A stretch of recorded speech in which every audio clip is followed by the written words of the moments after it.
अगर आप भी लेना चाहते हैं देश दुनिया की तमाम जानकारी तो आज ही सब्सक्राइब करें हमारे चैनल को। साथ ही नीचे दिए बेल आइकन को जरूर दबाएं ताकि हर अपडेट आप तक पहुंच सके। नमस्कार, प्रभाव साक्षी न्यूज नेटवर्क पर आप सभी का स्वागत है। प्रधानमंत्री नरेंद्र मोदी ने आज अपने मन की बात कार्यक्रम में लोकल खिलौनों के लिए वोकल बनने का आह्वान किया। प्रधानमंत्री ने कहा कि जो ग्लोबल खिलौना इंडस्ट्री है उसमें भारत की हिस्सेदारी बढ़नी चाहिए। प्रधानमंत्री ने देसी कंपनियों से ऐप्स बनाने का भी आह्वान किया और कहा कि जो स्टार्टअप कंपनियां हैं वो आगे आएं और कुछ इनोवेटिव करें। इसके अलावा प्रधानमंत्री ने किसानों की भी जमकर तारीफ की। उन्होंने कहा कि कोरोना काल में जिस तरीके से किसानों ने कड़ी मेहनत करके भारत की अर्थव्यवस्था को मजबूती प्रदान करने का प्रयास किया है, काम किया है, वो काबिले तारीफ है। इसके अलावा प्रधानमंत्री ने अपने मन की बात कार्यक्रम में और क्या बड़ी बातें कही हैं आपको इस विस्तृत रिपोर्ट में बताएंगे। साथ ही बात करेंगे कश्मीर की, जहां पर रविवार सुबह सुरक्षा बलों और आतंकवादियों के बीच हुई मुठभेड़ में, इस जबरदस्त मुठभेड़ में 3 आतंकवादी मारे गए हैं। हमारा एक जवान शहीद हो गया है। इस बीच खबर यह भी है कि एलओसी के पास गोलीबारी में हमारा एक जवान शहीद हुआ है। क्या है पूरा मामला आपको बताएंगे, लेकिन पहले बात करते हैं प्रधानमंत्री नरेंद्र मोदी के मन की बात कार्यक्रम की। प्रधानमंत्री नरेंद्र मोदी ने आज मन की बात कार्यक्रम के जरिए देश को संबोधित किया। इस दौरान प्रधानमंत्री मोदी ने कोरोना संकट के दौरान सावधानी बरतने की सलाह दी। उन्होंने कहा कि कोरोना से बचने के लिए मास्क और 2 गज की दूरी जरूरी है। साथ ही प्रधानमंत्री मोदी ने बच्चों के खिलौनों पर भी बात की। उन्होंने लोकल खिलौनों के लिए वोकल बनने का आह्वान भी किया।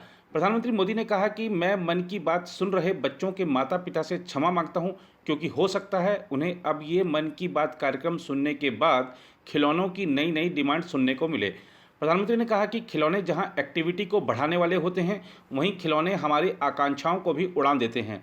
खिलौने केवल मन ही नहीं बहलाते, खिलौने मन बनाते भी हैं और मकसद गढ़ते भी हैं। प्रधानमंत्री ने कहा कि हमारे देश में लोकल खिलौनों की बहुत समृद्ध परंपरा रही है। कई प्रतिभाशाली और कुशल कारीगर हैं जो अच्छे खिलौने बनाने में महारत रखते हैं।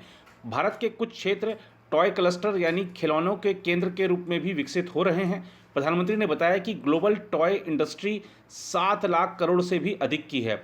7 लाख करोड़ रुपयों का इतना बड़ा कारोबार, लेकिन भारत का हिस्सा उसमें बहुत कम है। जिस राष्ट्र के पास इतनी विरासत हो, परंपरा हो, क्या खिलौनों के बाजार में उसकी हिस्सेदारी इतनी कम होनी चाहिए? उन्होंने देसी ऐप्स के बारे में भी बताते हुए देशवासियों से अपील की कि वे भी आगे आएं, कुछ इनोवेट करें, कुछ इम्प्लीमेंट करें।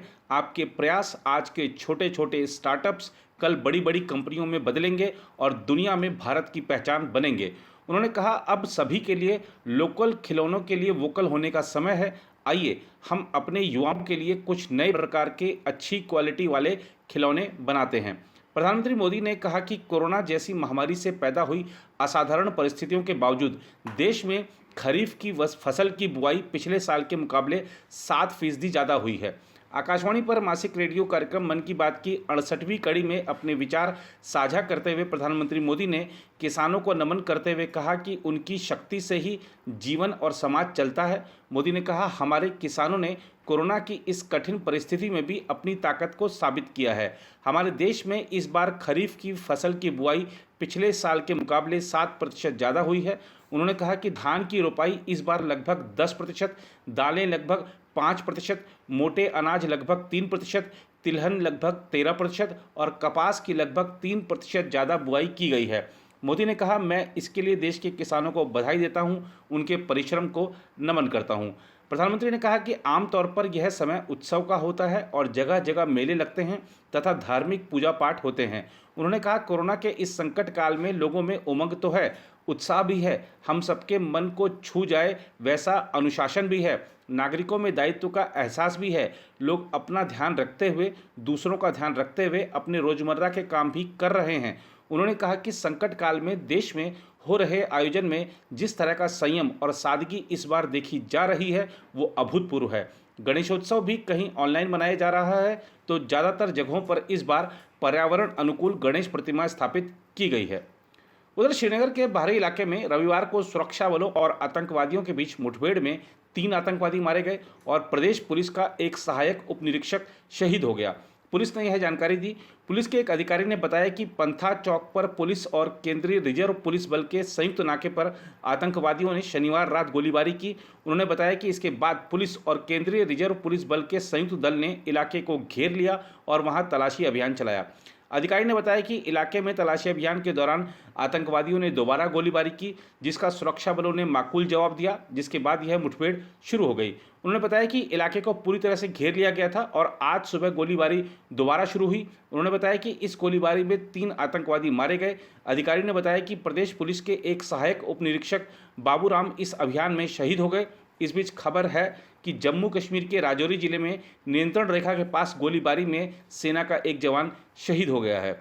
उधर बीएसएफ ने जम्मू कश्मीर में भारत पाक सीमा पर एक लंबी सुरंग का पता लगाया है। यह सुरंग 25 फीट गहरी खोदी गई और लगता है कि पाकिस्तानी इंजीनियरों की मदद से बनाई गई है।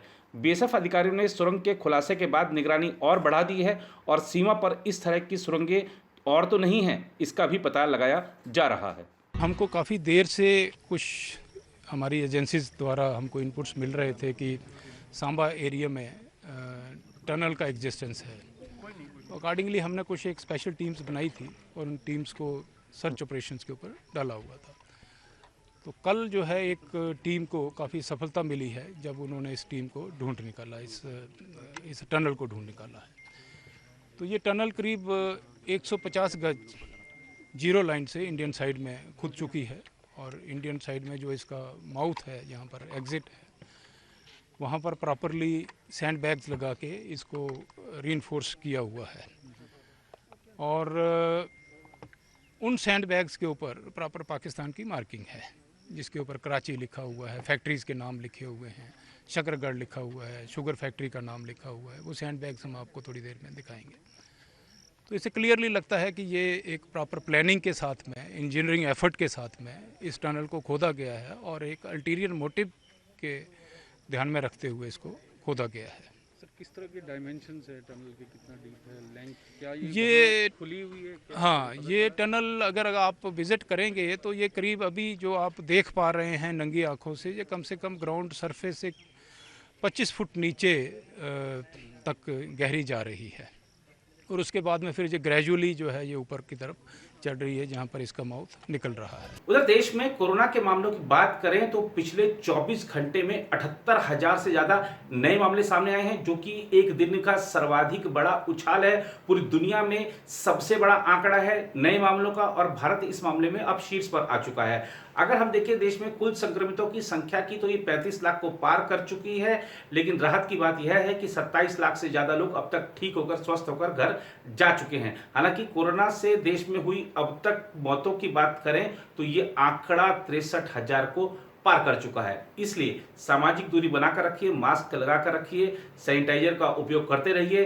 कोरोना का जब तक वैक्सीन नहीं आ रहा है तब तक यही सब उपाय हैं जिनसे कोरोना से बचा जा सकता है।